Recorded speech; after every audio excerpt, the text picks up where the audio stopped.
You are listening to I Am Refocused Radio with your host, Shamaya Reed.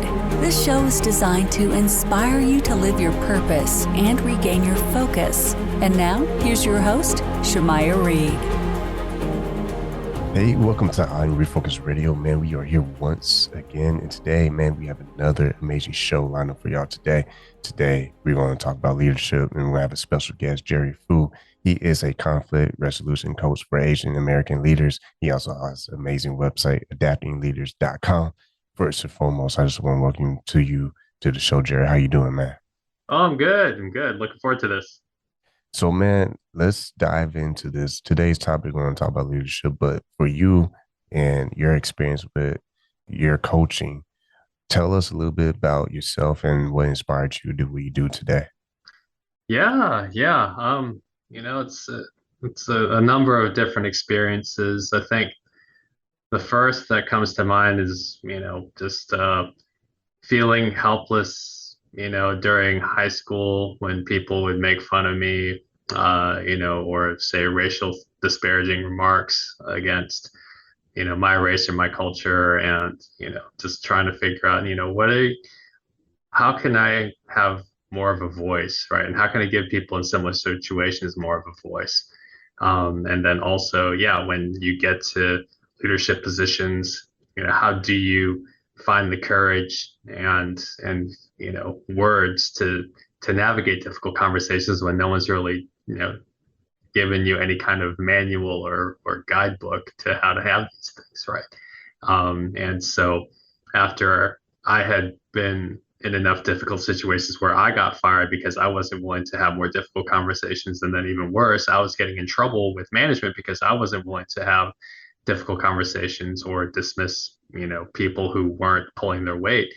I said, you know what, I need to really lean into this and study it and trust that I can actually get better at it with enough help, both from my own efforts and also from the help from people who are better at this than I am. So, you realize that sometimes your biggest struggle becomes your biggest fascination, and you say, hey, you know what? I think I just want to turn around and help more people in similar situations navigate their challenges a little better. And with the coaching that you do, you help those with work, families, and also just the inner struggle with the inner self. Mm-hmm. When you are helping people in the beginning stages, what does that actually look like? What was the process like for you and your style? Yeah. A lot of it is just figuring out where people are and what their beliefs are and how those kind of translated to their current situation, right?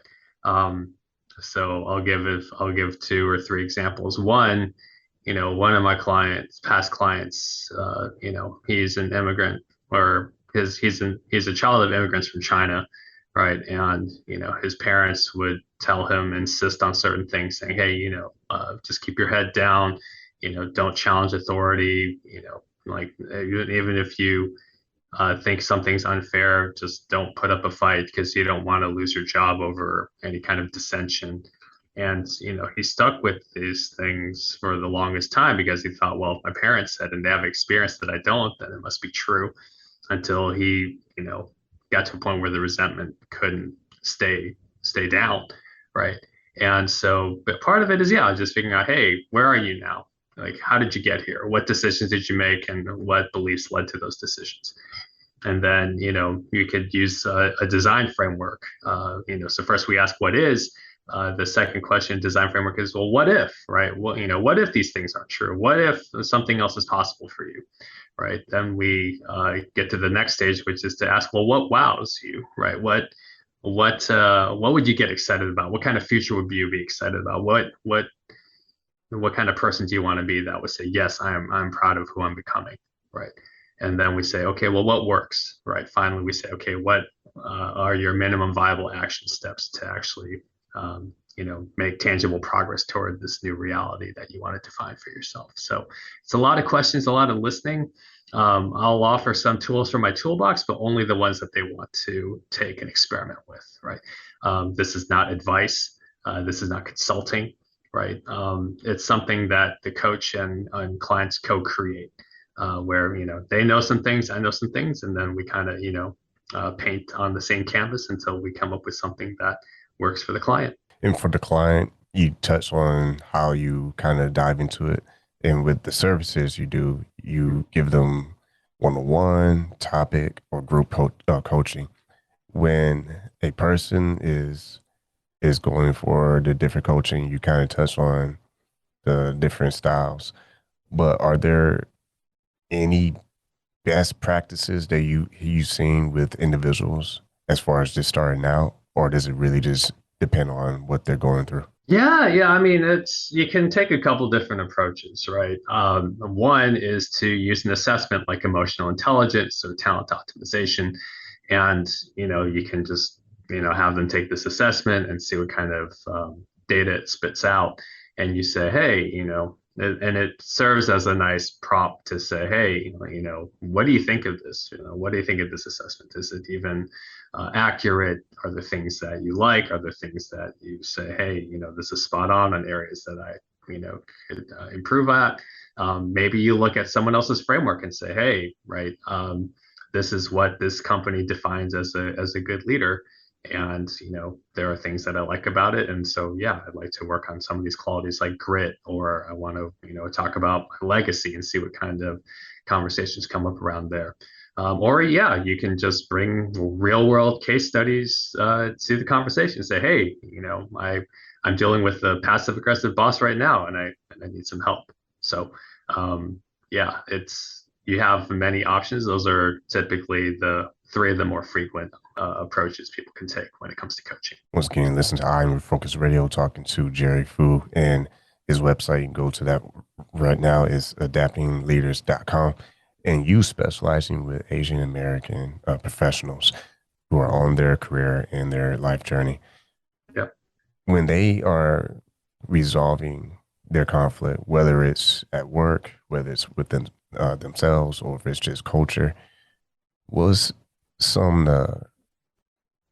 if you had a story, if you can pick one, what's one that stands out where a person made that breakthrough and they finally got through the little rough patch that they were going through, and they are finally at ease and have a better way of dealing with conflict? Yeah. Happy to share this one because I think when this happened to one of my clients, I think the reason it gave me chills just hearing him talk about it was that I know I had been in several situations, similar situations myself, and I was just so thankful for him to have that closure that he had been looking for. So what happened was that he was going to a church small group, and there was a girl that he wanted to ask out, and found the courage to ask her out, and she actually gave him her number. And then the weird thing happened next, which is when he tried calling her, texting her a couple times, but she wasn't responsive. And so, then he kind of does some recon online, and it turns out that she already has a boyfriend. And he's coming to me, he's like, how do I handle this? And so we kind of give him a framework to kind of lean into this instead of just being resentful and just leaving the group altogether because he's just made up his own mind about what he considered betrayal. I just asked him, hey, it's your opportunity to get curious about the situation. You don't have to frame it as, oh, you're going to pin her for something bad she did. You're just trying to learn more information that seems inconsistent, right? And so he was kind enough to pull her aside and ask her, hey, I just wanted to get some more information from you, hear from your side. Say, hey, you're kind enough to give me your number when I asked you out, and at the same time I found out that you have a boyfriend. Can you tell me what's going on, right? And then basically she admitted to the fact that she just felt bad whenever she had to let guys down, when they had the courage to ask out a woman. And even though she had a legitimate reason to say no, like she's in a committed relationship already. And so, for him to find out this information, even though he was sad that he found out that, he wasn't going to be dating this girl, at the same time, he understood, hey, she wasn't on the table to begin with. And he was just so thankful that he was able to get that relief later and just say, oh, I'm so thankful that I actually was able to follow through with that. And even if it wasn't the information I was looking for, it still gave me the opportunity to move on. on your website, you have a free guide where Mhm. people can get a little sample of a simple framework for hard conversations. When they look at that free guide, is that like a preview of what they can expect when they potentially get one-on-one coaching with you? Yeah, it's one option. It's obviously a primary option, I guess, because I use it for myself all the time. I hate going through difficult conversations, and so the difference is not so much that I keep mustering up the strength to finally get to a point where I enjoy it. It's just I have a system to compensate for me when I want to fall back into bad habits. So yeah, I mean, if that's the best framework for someone to give them the highest chance of success, then by all means do it. The clients with coaching, what's interesting is what people don't realize is that they're more in the driver's seat than they realize. Because for me, it's not up to me to insist on what I think is best for them. This isn't prescriptive. It is collaborative, right? Where I say, hey, I have this framework. Let's talk through it. Do you want to talk through it, or is there, another approach that you've heard of or you want to try? And there's other experiences and other books that I can use as reference points to figure out, do you, for this project, do you need a saw, do you need a hammer, or do you need a screwdriver? I let them tell me, well, hey, this is the best tool for the situation as far as I can tell. And it's funny you said prescription because you have pharmacy in your background that we haven't touched on, but uh, Yeah. when you use everything that you've done in your life, your personal Mhm. story, your business, coaching Mhm. business, your studies in multiple universities, and also you have a certificate in leadership as well. What makes a successful leader even more successful? And I know that's like a bizarre question, but in general speaking, what are some of the common traits that Yeah. allows a leader to continue to propel forward? Yeah, that's a great question though. I love that. Give me the strange angles, right? Because I think this is something that a lot of people don't think about.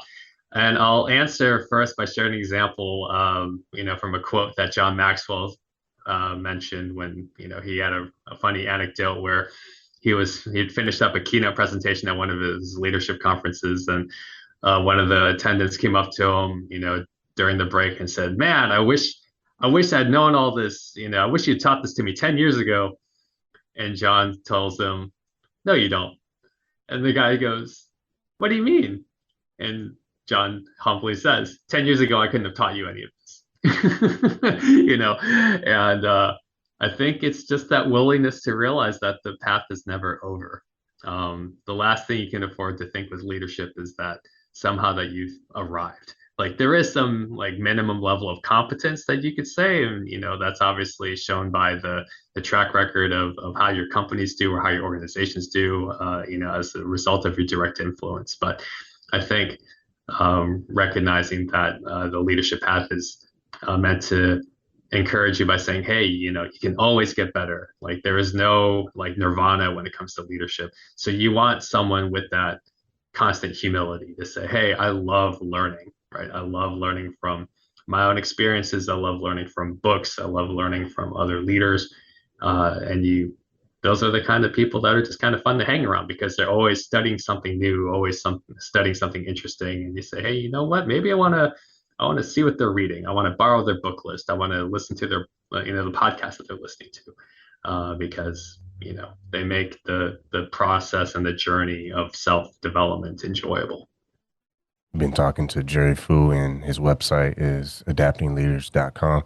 And everything that we're talking about with you specializing in working with Asian American professionals Mhm. is really universal. I mean, anyone listening to this can kind of take some this golden nuggets and apply it to their own life because everyone is going to come to the point where they're going to have difficult conversations. Everyone is going to have a point in their life they're going to have to become that leader. And it's part of not just growth, but maturing. And the better you mature, the better of quality your life will become. And part of it is who you surround yourself with, who you look up to. And hopefully it's someone that's way better than you and smarter than you, because that's part of the success right there is being around people who are where you are dreaming to be one day, or just they're in a better mental state where they can absorb some of your conflict, right? And then you can learn from them because they share their wealth of knowledge and wisdom with you. Amen. Now, when you are helping people and you're starting these communities, do you also get a chance to travel and talk to universities, college students as well? Yeah, technically, yes. I Also, I say actually, Zoom. yeah, I mean, now that the pandemic is kind of, at I guess, a more manageable point, I think that travel opportunities are probably more open. But even if that's the case, it's just, I think, easier and more budget friendly is how I'll put it for organizations and students just to, do something over Zoom. And so, yeah, I'm actually really grateful that my local alma mater, Rice University, actually brought me on as one of their coaches to help with their leadership institute. So, yeah, I get a firsthand look at students that are, very driven and motivated and self-aware enough to realize, hey, you know what, I have a great resource here, and I want to use it to better myself as a leader. So, yeah, it's interesting for sure. Just because I know at that age, an undergraduate, I was not nearly anywhere close to where they are in terms of just having a willingness to learn and grow and take on new challenges. Because before I was just so afraid of challenges, I didn't like failing. I didn't like looking incompetent. So to have these students to say, hey, yeah, I'm willing to take the assessment. I'm willing to figure out, where are my cautions, where are my pitfalls, where are some areas of opportunity for improvement, and to realize, hey, you know what, it's okay if I don't get it right the first time. It just means I'm not done. And a lot of guests on this show, they say similar things. You know, Mhm. it's being able to trust people to point out your blind spot because we Mhm. have blind spots and sometimes we just don't know. And Mhm. it's important to have people who can be around you and say, hey, I want to check that out. Or Mhm. if like if you are just wanting to grow, then you can ask and Mhm. be brave and say, hey, you look at what I'm doing. What do you see that I'm not seeing? And that usually happens when we get older. It'd been better if it happens when we're younger. If you had life hacks that you can offer your younger self Mhm. and you were coaching your younger self, what would you give to your younger self? Yeah. Great concept to unpack. If I could travel back in time and tell myself things, and I would tell my younger self to, hey, like, failure is not the end unless you want it to be. Because too often I would think, oh, I got this bad grade. Oh, okay, I guess, life is over. I picked the wrong company to work for. Oh, life is over. And you realize that life is a long, long journey. And it takes a lot of perspective. It's a big world out there, right? So that's the first thing I would tell myself. If I tell myself two more things, number two is just to say, hey, like, don't just talk about new things, like, try new things, right? Because sometimes the best way to learn something is to set it in motion. And then also, if I told myself something else, I would just tell myself to um, travel more, um, just because, I think traveling gives us a unique perspective on life that we wouldn't have any other way unless we immersed ourselves in another culture. So those are some things I would start with. And I also plug your website, adaptingleaders.com, because not being flexible, not being Mhm. able to adapt is it's a nightmare to anyone's dream. And I think a lot of people they want to have big dreams, but if you're not ready to adapt, you might be prone to be tempted to give up a lot easier. And a lot of people on the show talk about the in the mindset of no matter what happens, I'm gonna always push myself. So if it didn't work this way, well then if it's my dream, there's no plan B. I just gotta find another way to do it Mhm. the right way that's gonna work this time. And the funny thing about that statement is there's no perfect way of something working out. Mhm. But if you look at it from this perspective, for example, someone wanted to be a doctor or like your case, a pharmacist, Yeah. and they have the passion and talent to do it, but maybe they just have some inner battles that they have to face throughout life. Well, if they only focus on those battles, then they may never get to live that dream. It's the same thing, whoever's listening right now. We're talking to Jerry Fu. He's a coach. He's more than a coach, though. He has a professional career. Imagine if he gave up. We wouldn't be talking on the show right now. He wouldn't have anything valuable to say. Yeah. Because people who give up, unfortunately, they don't have anything else to offer. Mm-hmm. And that's the sad part, because everyone has something to offer. That's the point. And if you give up too soon, you never know what could have been, because you'll always have regret. And that's the worst thing you can ever do to yourself, is hang up on something because you're worried about, whatever, XYZ. How important is for people to understand that their potential is always a work in progress? I mean, it's on a scale of 1 to 10, I'd call it an 11, right? Because at the end of the day, you kind of, you're the one shifting your own gears. You're the only one really calibrating and adjusting for yourself, right? There's a great statement by one of the Designing Your Life authors, and every day he reminds himself, he goes, everything I do today, I choose to do. So whether you choose to eat the broccoli or the candy bar, whether you choose to go to bed or binge on Netflix, whether you choose to, indulge in some kind of distraction versus, work on yourself, ultimately it's your choice. There was a point when I would beat myself up over that, because I would let peer pressure get the best of me.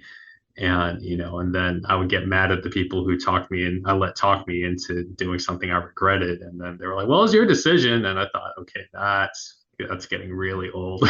I'm like, next time I'm just going to have to say no and stick to it. Right. And that would be the fourth thing I would tell myself. I'd just tell myself, remember, whatever you decide is your decision. It's ultimately, you're the one who lives with those consequences. And, it's okay for people to disagree. So, yeah, I mean, it's when people realize, hey, you know what? Yeah, give yourself that possibility. Hey, you know what? Maybe I could become a good business person. Maybe I could become a good doctor. Maybe I could become, a great dancer or a world traveler. It's like, okay, well, what's your next action, right? What's the first step you can take today to get closer to that reality? And, ultimately, I don't know the answer to that. That's up to you. That's good stuff. Once again, talking to Jerry Fu. He is a conflict resolution coach for Asian American leaders, and he also has a website that you can visit. It's adaptingleaders.com. Man, time flies by when you're having fun. Once again, I want to thank you for taking time talking to I'm Focused Radio, but I'll let you have the last words. What would you want to tell the audience so they can stay in touch with you? Yeah, thanks. That guide is free. www.adaptingleaders.com/guide. Check out the website. There's a free blog with summaries of interesting leadership literature. You can also book a complimentary 30-minute call. Just get a free sample on how to see how coaching can transform your situation or your life. But yeah, that guide, that's a keeper. Awesome. Once again, listen to I'm Focused Radio. I want to say thank you, Jerry, for taking time in your schedule. Have a good one, man. You too.